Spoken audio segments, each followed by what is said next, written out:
Hello class, मैं दुर्गेश कुमार सिंह आपका स्वागत करता हूं दुर्गेश सिंह क्लासेस में। कॉपी और पेन लेके बैठ जाइए, आगे चलते हैं। पिछले क्लास में हमने आपने देखा था कि अम्ल क्या होते हैं, जिसमें हमने आपने देखा कि पुरानी अवधारणा देख ली कि अम्ल किसे कहते हैं, जो स्वाद में खट्टे होते हैं और जिन पे क्या होता है, जो नीले लिटमस को लाल कर देते हैं। और फिर उसके बाद हमने आपने आर्हेनियस कॉन्सेप्ट देखा। आर्हेनियस के अकॉर्डिंग देखा कि ऐसे पदार्थ जो जलीय विलयन में EH+ आयन देते हैं क्या कहलाते हैं, अम्ल कहलाते हैं। अम्ल कितने प्रकार के होते हैं ये भी हम आप देख चुके हैं। चलिए आज हम चर्चा करेंगे बेस की। क्षार किसे कहते हैं, किसकी चर्चा करेंगे भाई, बेस, यानी कि इसको क्षार या क्षारक कहते हैं। क्या कहते हैं, क्षारक। ये क्या होते हैं, पुरानी अवधारणा के अकॉर्डिंग अगर हम आप चलेंगे तो ओल्ड कॉन्सेप्ट ये कहता है कि भैया जो पदार्थ स्वाद में कड़वे होते हैं, जो पदार्थ स्वाद में कड़वे होते हैं तथा क्या करते हैं, लाल लिटमस को नीला कर देते हैं। क्या करते हैं, लाल लिटमस को नीला कर देते हैं, क्या कहलाते हैं, क्षार कहलाते हैं। देखिए दो चीजें आ गई हमारी। पहली बात क्या कि स्वाद इनका कैसा होगा, स्वाद में कड़वे होंगे, ठीक है। और दूसरी बात क्या है कि ये लाल लिटमस को नीला कर देंगे। लाल लिटमस को क्या कर देंगे भाई, नीला कर देंगे। तो ऐसे पदार्थों को हम आप क्या कहेंगे, ऐसे पदार्थों को कह देंगे कि क्षारक हैं। वह पदार्थ जो कैसे होते हैं, स्वाद में कड़वे होते हैं और लाल लिटमस को नीला कर देते हैं, क्षारक कहलाते हैं। ऐसे पदार्थ जो स्वाद में कड़वे होते हैं और लाल लिटमस को नीला कर देते हैं, क्षारक कहलाते हैं। लेकिन इसके बाद फिर आपकी आ गई आर्हेनियस अवधारणा। किसकी अवधारणा आ गई, आर्हेनियस ने कहा, क्या कहा, अरे भाई अंग्रेजी में बड़ा दिक्कत हो जाता है। आर्हेनियस देखिए यहां पे लगाना चाहिए, आर्हेनियस ने क्या कहा कि वह पदार्थ जो जलीय या गलित अवस्था में, जलीय विलयन या गलित अवस्था में हाइड्रॉक्सिल आयन देते हैं, ऐसे पदार्थ जो किसमें भैया, गलित अवस्था या जलीय विलयन, गलित अवस्था या जलीय विलयन में क्या देते हैं, हाइड्रॉक्सिल आयन, OH-, इसको हम आप क्या कहते हैं, हाइड्रॉक्सिल आयन। हाइड्रॉक्सिल आयन जो गलित अवस्था या जलीय विलयन में हाइड्रॉक्सिल आयन प्रदान करते हैं, हाइड्रॉक्सिल आयन प्रदान करते हैं, क्या कहलाते हैं, क्षारक कहलाते हैं। बिल्कुल सिंपल सी परिभाषा है। अगर एक साथ इनको मिलाएंगे तो हम क्या कह देंगे कि ऐसे पदार्थ जो स्वाद में कड़वे होते हैं तथा लाल लिटमस को नीला कर देते हैं और गलित अवस्था या जलीय विलयन में हाइड्रॉक्सिल आयन प्रदान करते हैं, क्षारक कहलाते हैं। क्या प्रदान करते हैं, हाइड्रॉक्सिल आयन प्रदान करते हैं, क्षारक कहलाते हैं। बिल्कुल आसान सा कॉन्सेप्ट है, एक बार में क्लियर कर लीजिए, लिख लीजिए आप। ऐसे पदार्थ जो स्वाद में कड़वे होते हैं तथा लाल लिटमस को नीला कर देते हैं और जलीय विलयन में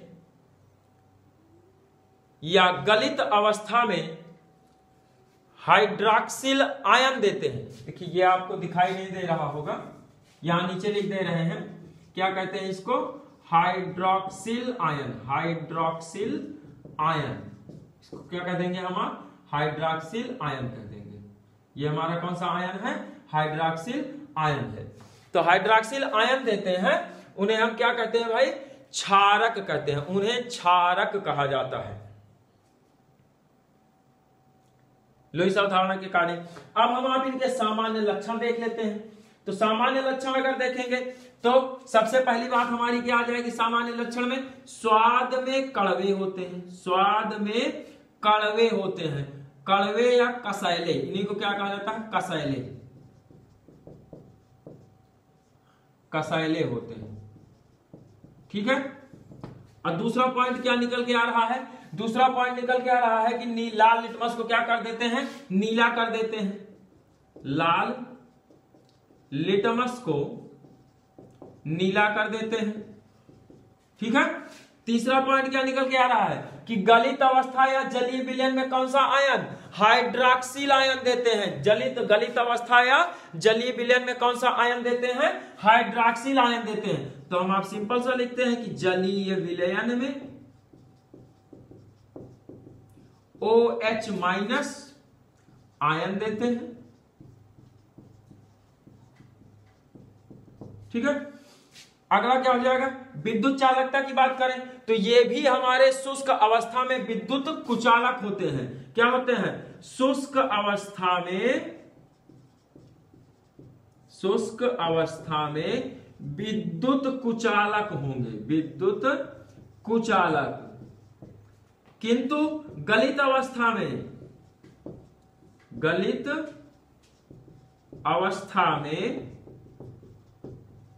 विद्युत सुचालक हो जाएंगे।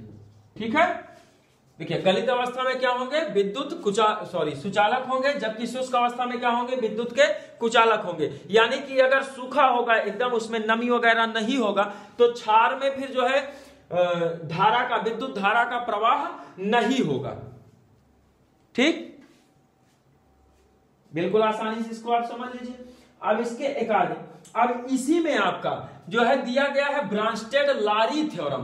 किसके बारे में, एसिड और बेस दोनों के बारे में दिया गया है ब्रांस्टेड-लारी थ्योरम। इनका एग्जांपल देख लेते हैं, उसके बाद आगे चलते हैं तो ब्रांस्टेड-लारी थ्योरम की चर्चा कर लेते हैं। तो एग्जांपल इसका क्या हो जाएगा, जैसे NaOH CaOH का होल ट्वाइस, AlOH का होल थ्राइस। ठीक है, तो इन सब को हम क्या कह देंगे भाई, क्षारक कह देंगे। अमोनियम हाइड्रोक्साइड इसी तरीके से एक होता है, क्या होता है, NH4OH, अमोनियम हाइड्रोक्साइड हो गया। तो इन सब को हम क्या कह देंगे कि ये हमारे क्या हैं, क्षारक हैं। इन सबको क्या कह देंगे, क्षारक हैं। नोट कर लीजिए।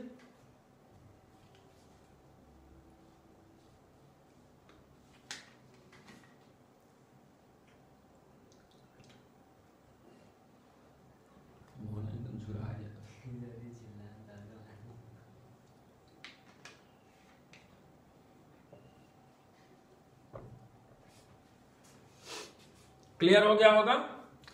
ये भी हमारे उसी आधार पे बटेंगे, तनु क्षार, सांद्र क्षार, उसके बाद आपका प्रबल क्षार, दुर्बल क्षार। तो इनको भी हम आप उसी के अकॉर्डिंग बांट देंगे। यहां पर चारों आपके जो लिखे गए हैं, इनमें से ये तीन हमारे जो धात्विक क्षार हैं, धात्विक हाइड्रोक्साइड, ये सब हमारे क्या हैं, जैसे sodium hydroxide, calcium hydroxide, aluminium hydroxide, ये सब के सब हमारे प्रबल हाइड्रोक्साइड हैं। लेकिन जबकि अमोनियम हाइड्रोक्साइड क्या है, ये वीक बेस है। क्या है, वीक बेस है। तो धातुओं का या फिर मुलायम धातु, जैसे देखिए जो हमारा संक्रमण धातुएं हैं, डी ब्लॉक के तत्व, डी ब्लॉक में जितने भी एलिमेंट रखे गए हैं उसमें जो चौथे आवर्त में डी ब्लॉक वाले तत्व विद्यमान हैं, यानी कि एटॉमिक नंबर जो हमारा है, एटॉमिक नंबर 21 से लेकर के 30 तक, इनके जो हाइड्रोक्साइड हैं, इनके हाइड्रोक्साइड ये सभी के सभी आपके क्या बनाएंगे, देखिए फर्स्ट ग्रुप, सेकंड ग्रुप। याद रखिए यस ब्लॉक के तत्वों के जो है आपके हाइड्रोक्साइड क्या होंगे, प्रबल होंगे। ग्रुप 13 के, ग्रुप 13 जिसमें आपका एल्यूमिनियम आ जाता है, इसके हाइड्रोक्साइड क्या होंगे, प्रबल होंगे। फिर चौथे आवर्त में आप चले जाइए और एटॉमिक नंबर 21 से 30 तक के जितने भी एलिमेंट हैं, उन सबके हाइड्रोक्साइड आपके क्या होंगे, प्रबल होंगे। लेकिन जैसे ही हम आप ग्रुप 14, 15, 16, 17 में जाते हैं, इनके जो हाइड्रोक्साइड बनेंगे तो अधातुएं आ जाएंगी, उनके हाइड्रोक्साइड हमारे अम्लीय प्रकृति के हो जाते हैं। और उसके बाद जो हमारे आ जाएंगे आवर्त संख्या 5, आवर्त संख्या 6 में जितने एलिमेंट रखे गए हैं, डी ब्लॉक वाले जितनी भी धातुएं हैं, वो सब की सब हमारी क्या होती है, दुर्बल क्षार का निर्माण करती हैं। किसका निर्माण करेंगी, दुर्बल क्षार का निर्माण करेंगी। चलिए भाई, समझ में आ रहा होगा आपके, नोट कर लिए होंगे। आगे चलते हैं। अब एसिड बेस की एक नई थियरी हमारे पास है, वो क्या है, ब्रांस्टेड-लारी थ्योरम। ब्रांस्टेड-लारी थ्योरम क्यों दिया गया, देखिए आप आर्हेनियस के थियरी को समझिए कि आर्हेनियस ने अपने सिद्धांत में साफ साफ शब्दों में क्या कहा कि भैया जिसमें H+ होगा या OH- होगा उसी को हम क्या कहेंगे, अम्ल या क्षार कह देंगे। ये तो चलिए अच्छी बात थी, लेकिन कंडीशन ये क्रिएट हो गई कि जिस पदार्थ में हमारा H या OH नहीं होगा हम उसको क्या कहेंगे। तो उसके लिए हमारी अगली थियरी आई किसकी, ब्रांस्टेड-लारी थ्योरम। क्या कहते हैं उसको, ब्रांस्टेड-लारी सिद्धांत, ब्रॉन्स्टेड-लॉरी सिद्धांत।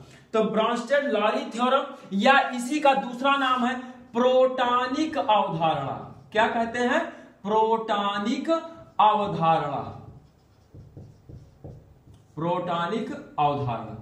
ब्रॉन्स्टेड-लॉरी थ्योरम कह लें इसको हम, आप ब्रॉन्स्टेड-लॉरी सिद्धांत कह लें या फिर क्या कह लें, प्रोटॉनिक अवधारणा।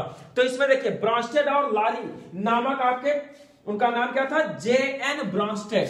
पहले साइंटिस्ट कौन थे? जे.एन. Brønsted, JN. ब्रॉन्स्टेड। और दूसरे कौन से थे? दूसरे हमारे थे टी.एम. लॉरी। क्या नाम था उनका? टी.एम. लॉरी। ठीक है, सॉरी वाई होता है कि आई होता है भाई? आई लिखिए, वाई लिखिए, जो सुटेबल लगे आपके, जो समझ में आए वो कर लीजिएगा। नाम आप हिंदी में लिख लीजिए, कोई दिक्कत नहीं है। ठीक है, लॉवरी। अच्छा ठीक है भाई, ये नहीं होता है, LOWERY होता है, लॉवरी। Bronsted, T M. लॉरी, इन दोनों ने इस सिद्धांत को जो है, ये जो हमारा ब्रॉन्स्टेड-लॉरी थ्योरम है, 1923 में दिया था। कब दिया था? 1923 एडी, सॉरी एबी लिख रहे हैं भाई, एडी, 1923 एडी, आफ्टर ईसवी पूर्व, क्या कहते हैं इसको, ईसवी संवत। ठीक है ना? तो इसमें आपका सिद्धांत दिया। इसके अकॉर्डिंग इन्होंने क्या कहा? इन्होंने कहा भैया देखिए, अंग्रेजी में लिख दें, हिंदी में लिख दें, आप जो कुछ समझ लेना है। सीबीएसई बोर्ड वाले होंगे तो उनके लिए, N acid is a substance, N acid is a substance that excrete, या क्या कर सकते हैं इसको, that removes a proton whereas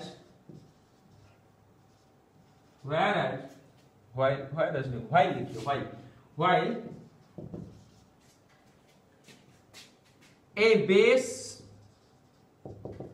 is a substance which can gain a proton। देखिए, इनके कहने का मतलब यह है कि अम्ल वह पदार्थ होते हैं जो क्या करते हैं? प्रोटॉन रिमूव करते हैं, प्रोटॉन त्यागने की क्षमता रखते हैं। तो हम इसको कह सकते हैं an acid is substance that have the capacity to remove a proton. क्या कह सकते हैं?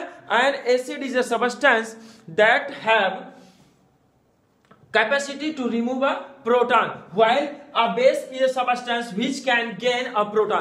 कि अम्ल वह पदार्थ होते हैं जिनमें एक प्रोटॉन त्यागने की क्षमता होती है, तथा क्षारक वह पदार्थ हैं जिनमें प्रोटॉन ग्रहण करने की क्षमता होती है। तो ब्रॉन्स्टेड-लॉरी के अकॉर्डिंग क्या कहा गया? कि वह पदार्थ, हिंदी में लिख देते हैं, वह पदार्थ जो प्रोटॉन त्यागने की, क्या? प्रोटॉन त्यागने की क्षमता रखते हैं, अम्ल कहलाते हैं, अम्ल कहलाते हैं। जबकि क्षारक वे पदार्थ हैं जो, क्षारक वे पदार्थ हैं जो प्रोटॉन ग्रहण करने की क्षमता रखते हैं, प्रोटॉन ग्रहण करने की क्षमता रखते हैं,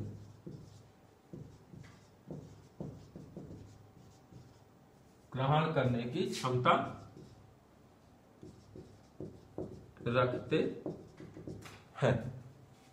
ठीक है, नोट कर लीजिए आप इसको।